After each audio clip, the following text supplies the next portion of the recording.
दोस्तों ये वीडियो में एक बहुत ही बड़ी गुड न्यूज़ आप लोग के देने वाला हूं, तो वीडियो क्लास तक आप लोग जरूर बने रहें। अगर हमारे चैनल पर अपने हो तो हमारे चैनल की जरूर सब्सक्राइब कर लीजिए, क्योंकि भोजपुरी का हर अपडेट सबसे पहले हमारे चैनल पे आता है। दोस्तों खुशी की बात यह है कि खेसारी लाल यादव एक शतक और लगा चुके हैं।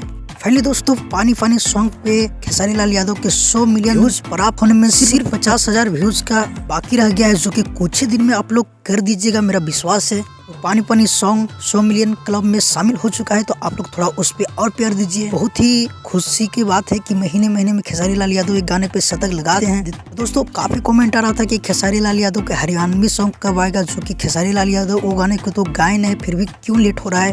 तो दोस्तों बहुत ही जल्द आप लोग के सुनने के लिए मिलेगा छठ के बाद, क्योंकि कोई भी अगर खर्च करता है पैसा तो हो सकता है कि कुछ दिन गाना बजे हमारे, उसके लिए टाइम होना जरूरी है बजने के लिए। अगर अभी करते हैं रिलीज तो हो सकता है कुछ दिन चलेगा, कुछ दिन चलने के बाद उस गाने को लोग भूल जाएंगे, क्योंकि छठ आने वाला है। तो छठ के बाद खेसारी लाल यादव के हरियाणवी सॉन्ग आने वाला है, और देखते हैं आगे क्या चीज होता है। और दोस्तों साथ ही बता दूं कि टुनटुन यादव के एक बहुत ही बेहतरीन सॉन्ग आज रिलीज हो रहा है, तो एक बार जरूर सुनिएगा, जिस गाने का टाइटल है हमारे एल से खेल गई। फिलहाल के लिए ये अपडेट था, मिलते हैं किसी अपडेट के साथ बहुत ही जल्द। अगर हमारे चैनल पे आप नए हो तो हमारे चैनल की जरूर सब्सक्राइब कर लीजिए, क्योंकि भोजपुरी का हर अपडेट सबसे पहले हमारे चैनल पे आता है। जब तक के लिए जय हिंद जय भोजपुरी।